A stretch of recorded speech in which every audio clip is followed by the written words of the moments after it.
What's the biggest myth parents believe about raising, quote, healthy, resilient kids? The biggest myth is that you can't be sensitive as a caregiver if you want to raise resilient kids, that you shouldn't coddle, that it's coddling to be too sensitive and attuned.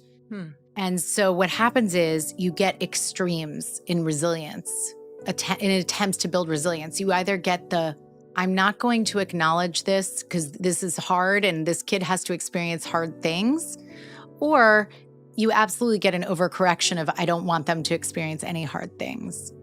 And neither of those are good for resilience building. The thing that is important is you can be as sensitive as you feel comfortable being to honor whatever your child is experiencing in their feelings, but it goes back to all feelings are welcome. Knowing that you can have a sensitive parent who's like, I see you, I see what's going on for you. I'm not changing what the plan is. I err on the side of sensitive. So like, I have to work really hard at keeping those boundaries and saying like, I know you're struggling. I know you don't want to do this. I know you're safe.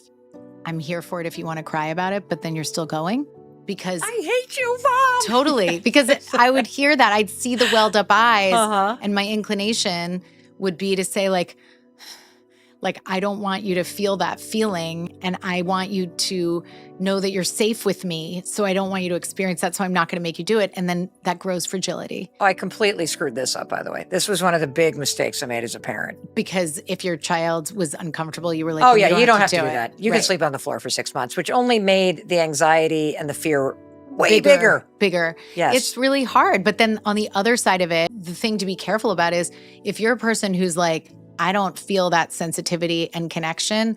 I am so good at those boundaries. I don't want you to think about those boundaries anymore because if you want to build a resilient kid, you probably need to be a little bit more attuned.